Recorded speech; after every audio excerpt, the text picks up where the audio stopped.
We are going to read a story called Voices in the Park, written and illustrated by Anthony Brown.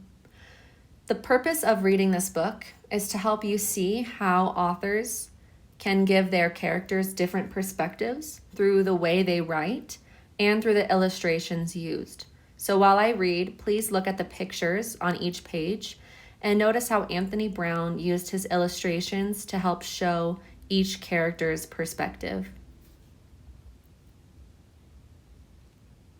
First voice. It was time to take Victoria, our pedigree Labrador, and Charles, our son, for a walk. When we arrived at the park, I let Victoria off her lead. Immediately, some scruffy mongrel appeared and started bothering her. I shooed it off, but the horrible thing chased her all over the park. I ordered it to go away, but it took no notice of me whatsoever. Sit, I said to Charles. Here. I was just planning what we should have to eat that evening when I saw Charles had disappeared. Oh dear, where had he gone? You get some frightful types in the park these days. I called his name for what seemed like an age. Then I saw him talking to a very rough-looking child. Charles, come here at once, I said, and come here, please, Victoria. We walked home in silence. Second voice. I needed to get out of the house, so me and Smudge took the dog to the park. He loves it there. I wish I had half the energy he's got. I settled on the bench and looked through the paper for a job. I know it's a waste of time, really, but you've got to have a bit of hope, haven't you? Then it was time to go. Smudge cheered me up. She chatted happily to me all the way home.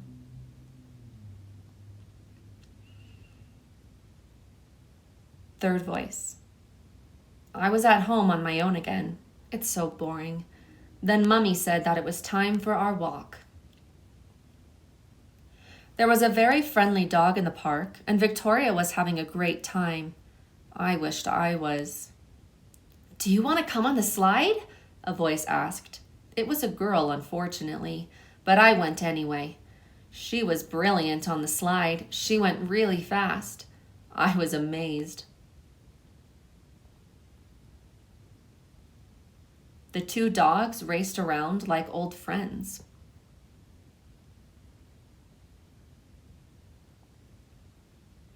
That girl took off her coat and swung on the climbing frame, so I did the same. I'm good at climbing trees, so I showed her how to do it. She told me her name was Smudge. A funny name, I know, but she's quite nice. Then Mummy caught us talking together, and I had to go home. Maybe Smudge will be there next time? Fourth voice. Dad had been really fed up, so I was pleased when he said we could take Albert to the park. Albert's always in such a hurry to be let off his lead. He went straight up to this lovely dog and sniffed its bum. He always does that. Of course, the other dog didn't mind, but its owner was really angry, the silly twit. I got talking to this boy. I thought he was a bit of a wimp at first, but he's okay. We played on the seesaw, and he didn't say much, but later on, he was a bit more friendly. We both burst out laughing when we saw Albert having a swim. Then we all played on the bandstand, and I felt really, really happy. Charlie picked a flower and gave it to me. Then his mum called him, and he had to go. He looked sad. When I got home, I put the flower in some water and made Dad a nice cup of tea.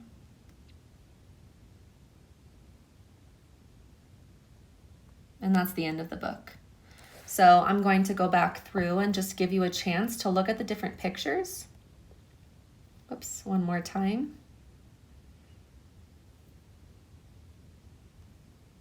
So notice the pictures when the first voice, the mother, is talking.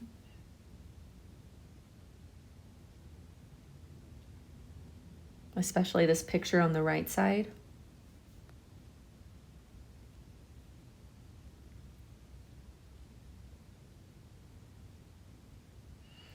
Notice the trees behind her hands on the left side.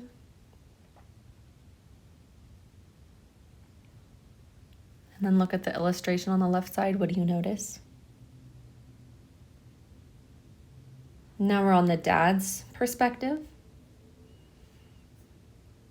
And I want you to notice the illustrations, especially this picture on the left side. What do you see?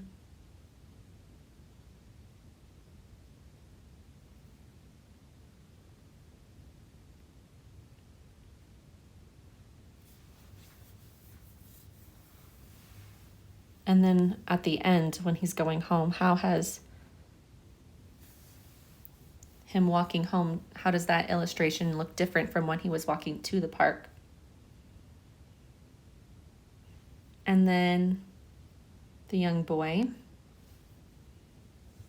Notice both of these illustrations, the picture on the left and the picture on the right. What do you notice? And why do you think Anthony Brown chose to illustrate the pictures this way?